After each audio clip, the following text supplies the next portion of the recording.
So this game is called Otter Steals Fish, and ideally it's played with maybe children from 7+, played with adults as well, as you're about to see.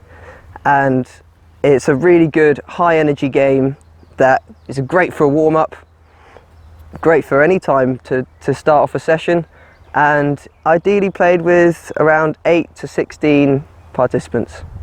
So here we go, hope you enjoy it. So have any of you ever seen a grey heron maybe flying overhead with its huge wingspan equal to of a golden eagle, up to 2 meters, and like black tips to its wings?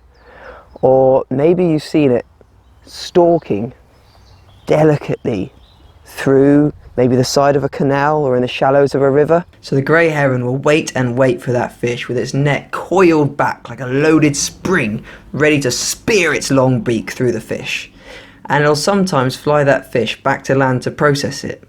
But this is a pretty risky move because it's where its precious catch can also be very vulnerable to other animals. And this is where you, the elusive otters, come in. Everybody go and grab your bags then.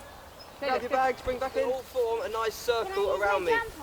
Jumper's fine, yeah, anything you could just mark the spot where you're stood at. So about Vicky's distance away there, that's perfect.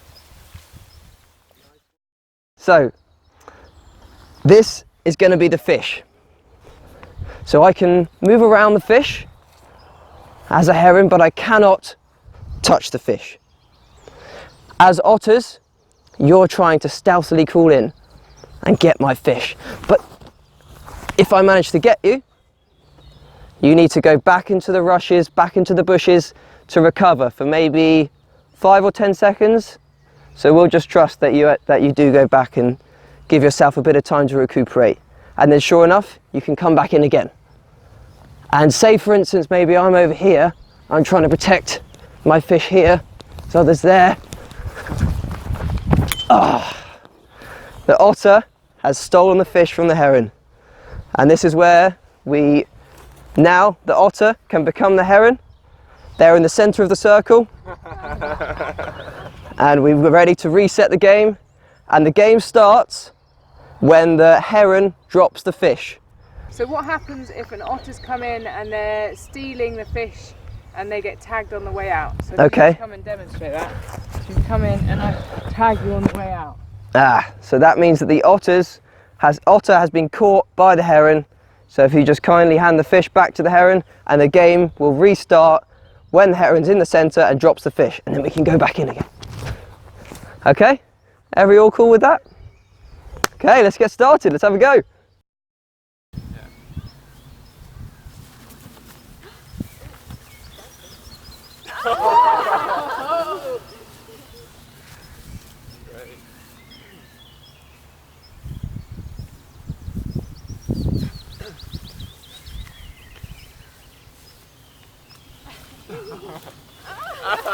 That was scary.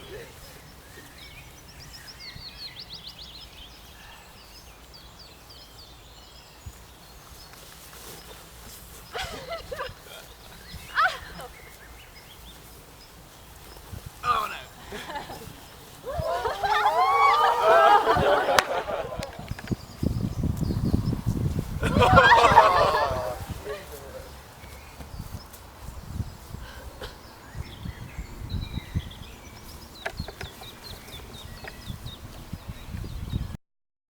So after playing, it can be pretty fun to mix it up a little bit, so that when the otter has been caught, instead of going back to the boundary that you set, instead you've got to run and touch a nearby tree, and then you're back into the game.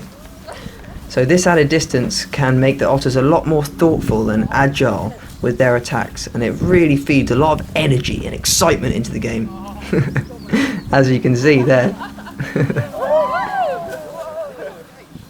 So here you can play it with 2 herons. So for this variation, it's good to be aware that if one of the herons has had their fish stolen, it can be helpful to try and pause that game so that the herons can swap the fish over, or the fish can be put back into place.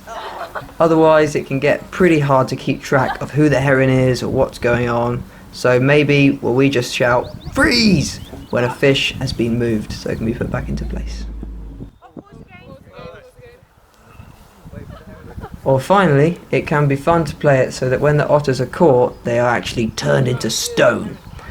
But if the heron accidentally touches a frozen otter, then that otter is back into the game again. So this variation is really good for tuning the heron into their own mindful movements, so that they're using their periphery vision and they're really tuning into those owl eyes. And obviously, the more you work with the group, the more you can get a feel for where the interest lies, and even you can mix it up between these variations and have a bit of fun. Quite fun to twizzle up the bandana and make it look a bit more fish-like.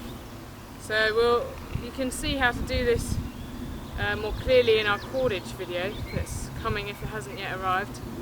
But you can make a nice fish with a frilly tail by twizzling up the bandana and just doing a little knot by the tail. Oh, it's a much smaller target as well. It is. So it's a great game, as you've just seen. It's really good for people getting really involved and aware of their bodies, you know, moving in slow but then and agile ways, and they can often just turn into being really quick and zappy, and they've got to jump off. So it's a really interesting balance of fight or flight and, you know, apprehension. Do I want to take it now? What's going on around me? Really tuning into their owl eyes, their vision, fox walking as well.